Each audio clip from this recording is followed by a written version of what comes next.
students, how are you all? Welcome to standard 5th, chapter number 10th, हमारे उपयोगी वृक्ष। Last video lecture में हमने नीम के बारे में अभ्यास किया था। नीम एक ट्री है, एक वृक्ष है, एक झाड़ है जिसके बारे में हमने विस्तृत जानकारी प्राप्त की थी। अब हम आगे देखेंगे।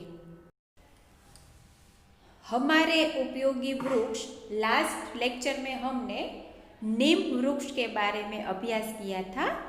आज हम पीपल वृक्ष के बारे में अभ्यास करेंगे और जानेंगे कि पीपल वृक्ष के क्या क्या फायदे हैं और उनसे हमें क्या लाभ मिलते हैं। तो चलो आओ देखें पीपल वृक्ष। पीपल प्राचीन काल से ही भारतीयों का पूजा एवं श्रद्धा का वृक्ष रहा है। पीपल एक ऐसा वृक्ष है जो प्राचीन काल मतलब सदियों से हमारी भारतीय संस्कृति में पूजा के लिए और श्रद्धा का वृक्ष माना गया है। इसे हमारे ऋषि मुनियों ने पुण्य फल देने वाला बताया है। पीपल वृक्ष को हमारे ऋषि मुनियों ने क्या बताया है कि पुण्य फल देने वाला बताया है। अगर हम डेली पीपल के वृक्ष में पानी चढ़ाए या हमारे पितरों का जो महीना आता है भादो मास में आपके मदर फादर या दादा दादी वहाँ पानी चढ़ाने जाते होंगे, आपको पता होगा। नहीं पता है तो आप मम्मी पापा से पूछ लेना कि जब श्रावण मास के लास्ट 3 डेज होते हैं ना, तभी पितरों को पीपल के वृक्ष में पानी चढ़ाया जाता है। इसीलिए हमारे ऋषि मुनियों ने इसे पुण्य फल देने वाला बताया है और भारतीय संस्कृति में इसकी पूजा और श्रद्धा का महात्म्य भी बताया है।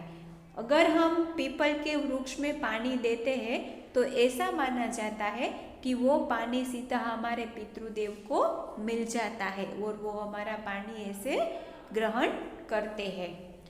पीपल भारतीय मूल का वृक्ष है। पीपल वृक्ष जो है वो मूल कहाँ का है? भारतीय मतलब हमारे भारत देश का। इसे वनस्पति शास्त्र में फाइकस रिलीज ओसा कहते हैं। वनस्पति शास्त्र मतलब ये जो अलग अलग वनस्पतियाँ होती है ना, पेड़ पौधे, इनमें पीपल को फाइकस रिलीज ओसा के नाम से जाना जाता है। इसे बांग्ला में अस्थवा, गुजराती में झारी पीपल, तेलुगु में आशमथमु एवं बोधि, तमिल में आशु, कन्नड़ में अराली, मलयालम में अरच्चू व अराचल कहते हैं। देखो यहाँ अलग अलग प्रांत में पीपल के वृक्ष को किस तरह बुलाए जाते उनकी हमें जानकारी दी है। हमारे भारत देश में बहुत सी बोली बोलने वाले लोग रहते हैं। उस प्रकार हमारे राज्य भी अलग अलग हैं। जैसे गुजरात है तो वहाँ गुजराती बोली बोली जाती है, पंजाब है तो वहाँ पंजाबी बोली बोली जाती है। हम नॉर्थ भारत में मतलब उत्तर भारत में जाए तो वहाँ हिंदी बोली बोली जाती है। फिर साउथ में जाए तो वहाँ पर तेलुगु बोली जाती है, तमिल बोली जाती है, कन्नड़ा बोली जाती है, मलयालम बोली जाती है। तो अलग अलग प्रांत में पीपल के वृक्ष को उन लोगों को अपनी बोली में वो कैसे बुलाते हैं वो हमें यहाँ जानकारी दी है। पीपल का वृक्ष विशाल आकार का होता है। आप सभी ने देखा ही होगा कि पीपल का वृक्ष कैसा होता है। पीपल का जो वृक्ष होता है ना बहुत ही जायंट होता है और फैला हुआ मतलब ब्रॉडनेस वाला होता है। इसका छत्र खुला और बिखरा होता है। मतलब छत्र यानी ऊपर का भाग, हम अम्ब्रेला यानी कि छाता खोले तो उसका ऊपरी भाग कैसा फैला हुआ लगता है, उसी प्रकार पीपल का वृक्ष भी फैला हुआ और बिखरा हुआ दिखाई देता है। इसकी शाखाएं चारों ओर फैली होती है। एक्चुअली बताया गया है कि वृक्ष का छत्र खुला और बिखरा हुआ है तो शाखाएं उसकी निकली होगी तो ही वो चारों ओर फैला होगा और तो भी वो बिखरा और खुला लगेगा। तो यहाँ बताया गया है कि शाखाएं मतलब उसकी जो डालियाँ होती है वो चारों ओर से फैली हुई होती है। यह पर्णपाती वृक्ष है। पर्णपाती मतलब बहुत सारे इसमें लीफ, उसके पत्ते जो होते हैं वो बहुत सारी मात्रा में वृक्ष पे पाए जाते हैं। इसकी पत्तियां चमकदार, चौड़ी, जालीदार और शिखा पर से लंबी व तीखी होती है। देखो इसकी लीफ का डिस्क्रिप्शन हमें बताया गया है कि पत्तियां चमकदार। आप पीपल का वृक्ष देखो ना तो उसके पत्ते कैसे देखो शाइनिंग करते आपको नजर आएंगे, तो चमकदार होते हैं। चौड़ी मतलब उसकी जो लीफ, उसकी जो पत्ती होती है एकदम ब्रॉड होती है, मतलब एकदम फैली हुई। जालीदार, आप उसमें देखोगे ना तो आपको उसमें ऐसी चेक्स चेक्स चेक्स दिखाई देगी। और शिखा पर से लंबी, मतलब जहाँ से वो पत्ती निकली है ना डाली में से, शाखा में से, वहाँ से ही वो एकदम फैली हुई, मतलब ब्रॉड ही वहाँ से निकलती है। और उसकी आप वापस में लास्ट में देखोगे तो उसकी जो टेल की तरह है नोकीदार, वो हमें तीखी दिखाई देगी। पीपल को सभी प्रकार की भूमि में उगाया जा सकता है। पीपल वृक्ष ऐसा है कि कोई भी प्रकार की जमीन हो ना वहाँ हम उसको उगा सकते हैं। स्टूडेंट, ऐसा है कि कोई कोई वृक्ष या कोई पेड़ पौधे है ना उसको अमुक प्रकार की जमीन में ही उगाया जाता है, लेकिन पीपल एक ऐसा वृक्ष है जिसको हम कोई भी जमीन में उगा सकते हैं। इसके बीजों को सामान्यतः जमीन में बोकर अथवा पौधशाला में सामान्य विधि से पौधा तैयार कर वृक्षारोपण किया जा सकता है। हम अगर इसको उगाना चाहे तो इसके जो बीज होते हैं वो हम सीधे जमीन में डाल सकते हैं। अदरवाइज पौधशाला मतलब जहाँ ऐसे पेड़ पौधे हम जिसे नर्सरी कहते हैं, वहाँ से भी उसका पौधा तैयार लेकर उसको हम उगा सकते हैं और उसका वृक्षारोपण कर सकते हैं। टहनियों को काट कर भी इसे रोपा जा सकता है। देखो पीपल के वृक्ष को उगाने के लिए उसके बीज या पौधे की ही जरूरत नहीं होती, उसकी टहनी मतलब उसकी एक डाली को काट कर भी हम जमीन में लगा देना और रोज उसको पानी दे तो भी उसमें से धीरे धीरे पीपल का वृक्ष उग जाएगा और उग सकता है। पीपल का वृक्ष वन क्षेत्र, खेत, जलाशय और धार्मिक स्थानों पर लगाया जाता है। देखो पीपल का वृक्ष हमें कहाँ कहाँ देखने को मिलता है वो बताया है। सबसे पहले वन क्षेत्र यानी जंगल में हमें देखने को मिलता है, खेतों में मिलता है।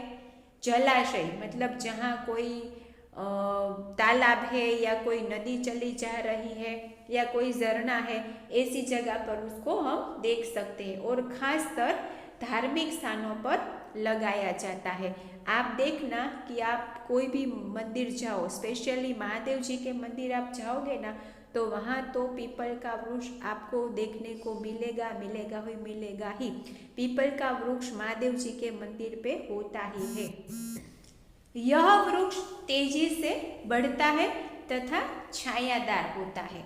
देखो स्टूडेंट्स, पीपल के वृक्ष को बढ़ने में बहुत ज़्यादा समय नहीं लगता है, इसीलिए यहाँ बताया गया है कि ये जल्दी से उग जाता है और छायादार मतलब घटाटोप होता है, उसमें बहुत सारे लीफ होते हैं ना तो हमें छाया देता है। इसकी जड़ें पृथ्वी के समांतर फैलती है जो भूमि के कटाव को रोकती है। सारे वृक्षों की जड़ें होती है, कई कई की जड़ों के तो हम यहाँ हमारे घर के पास बोते हैं और वो बहुत ही बड़ा हो जाता है तो उसकी जड़ें हमारे घर को छोड़कर 4, 5, 7, 8 घर को भी छोड़कर उसकी जड़ें वहाँ तक निकलती। ऐसे भी कई वृक्ष होते हैं, लेकिन यहाँ बताया है कि इसकी जड़ें पृथ्वी के समांतर मतलब हमारे पीपल वृक्ष के आसपास समांतर फैलती है जो भूमि के कटाव को भी रोकती है। इसमें फूल और फल अप्रैल से जून के मध्य में आते हैं। आपने देखा होगा कि पीपल के वृक्ष में छोटे छोटे जामुनी रंग के या डार्क ब्लैकिश कलर के उसमें फल आते हैं, जो वो मंथ है, वो महीना है अप्रैल से जून के मध्य का। इसमें फूल और फल कब आते हैं? अप्रैल से जून के मध्य भाग में। इसका फल छोटा तथा पकने पर काला अथवा बैंगनी रंग का हो जाता है। देखो मैंने आगे ही बताया कि इसमें जो फल बैठते हैं वो जब छोटा और छोटा होने के बाद वो पक जाता है तब उसका कलर कैसा हो जाता है, काला अथवा बैंगनी यानी डार्क पर्पल कलर का हो जाता है। यह सामान्यतः पक्षियों के खाने में काम आता है। ये पीपल के जो फल होते हैं वो ज़्यादातर पक्षियाँ खाने में लेते हैं। जिस तरह हमें कैसे दोपहर को दाल चावल सब्जी रोटी, शाम को मम्मी जो बनाते हैं खिचड़ी कढ़ी या पिज़्ज़ा पास्ता सैंडविचेस पाव भाजी वगैरह, उसी तरह पक्षी भी एक जीव है ना, तो उसे भी खाने के लिए कुछ न कुछ चाहिए।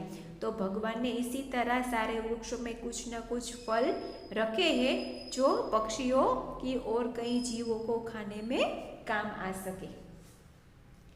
पीपल की पत्तियों में प्रोटीन, कैल्शियम व फॉस्फोरस की प्रचुर मात्रा होती है। देखो इसकी पत्तियों में प्रोटीन जो हमारे बॉडी के लिए भी बहुत अति आवश्यक है, कैल्शियम जिससे हमारे बोन्स हमारी जो हड्डियाँ होती है वो मजबूत होती है। इसमें फॉस्फोरस भी प्रचुर मात्रा में मतलब बहुत सारी मात्रा में फॉस्फोरस भी होता है। इसकी पत्तियां बकरी और हाथी को विशेष प्रिय होती है।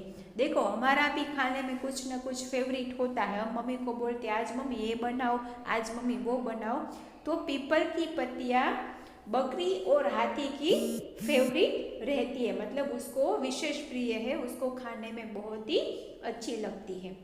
पीपल के वृक्ष से रबर और गोंद भी मिलता है। देखो पीपल की पत्तियों से क्या बनता है, रबर और गोंद यानी गम भी मिलता है।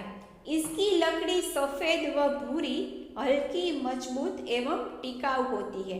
पीपल की लकड़ी कैसी होती है, सफेद कलर या ब्राउनिश कलर की, हल्की, हमें उठाने में उसका वजन नहीं लगता, मजबूत और टिकाऊ होती है।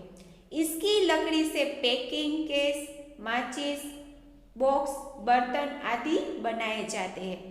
पीपल के वृक्ष की लकड़ी से क्या क्या बनता है, पैकिंग केस मतलब जो आम की पेटियाँ लकड़ी की आती है ना वो ऐसी पेटी, फिर मैच बॉक्स हमारे घर में जो माचिस की डिबिया रहती है ना वो भी उससे बनाया जाता है, और कई प्रांत में लकड़ी के बर्तन उपयोग में लिए जाते हैं, तो पीपल के वृक्ष की लकड़ी से बर्तन भी बनाए जाते हैं। इसकी छाल में 4% टेनिन होता है जो रंगाई में प्रयुक्त होती है। इसकी जो छाल होती है उसकी जो पील होती है, हमारे स्किन के ऊपर कैसी चमड़ी दिखाई देती है उसी तरह पीपल वृक्ष के ऊपर जो उसकी छाल दिखाई देती है उससे क्या होता है, प्रचुर मात्रा में हमें क्या मिलता है, टेनिन, जो रंगाई मतलब रंग के काम करने में उपयोग में आता है। पीपल एक आयुर्वेदिक औषध वृक्ष है। पीपल क्या है, एक आयुर्वेदिक औषधीय मतलब उसमें हम देसी दवाएं भी बना सकते हैं। पीपल की ताजी छाल का अर्क खून साफ करता है।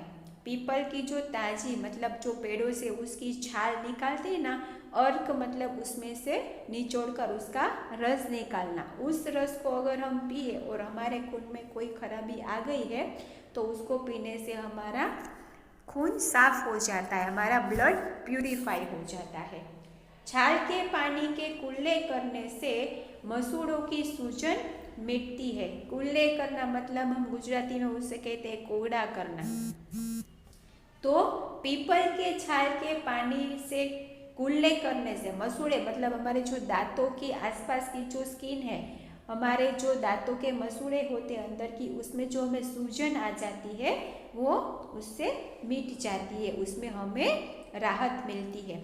पीपल का चूर्ण दमा में आराम पहुंचाता है। दमा मतलब सांस लेने की तकलीफ। तो पीपल का चूर्ण बनाने या पीने से हमें दमा के रोग में आराम मिलता है। इसकी छाल को पीसकर घाव पर लगाने से पूरा घाव तब ठीक हो जाता है। इसकी जो छाल है उसको पीस कर हमें कहीं भी कुछ लगा हो और घाव पड़ा हो तो उसको लगाने से हमारा पुराना घाव भी ठीक हो जाता है।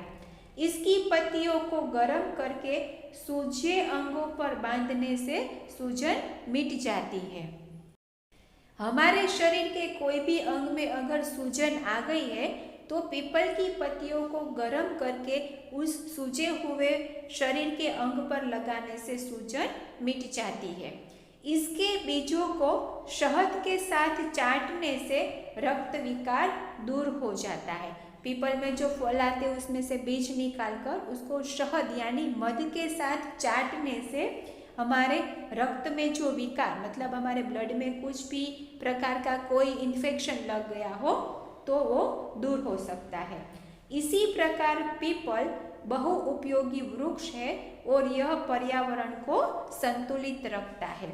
तो विद्यार्थी मित्रों, आपने देखा कि पीपल वृक्ष कितनी तरह से हमें यूजफुल है और वो पर्यावरण मतलब एनवायरनमेंट को भी बैलेंस करने में बहुत ही कारगर निवड़ता है।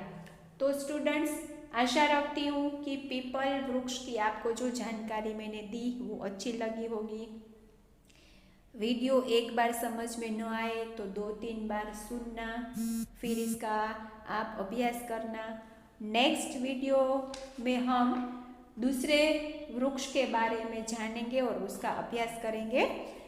आज हम यहीं तक रखते हैं, नेक्स्ट वीडियो में मिलते हैं, तब तक के लिए bye bye, thank you very much.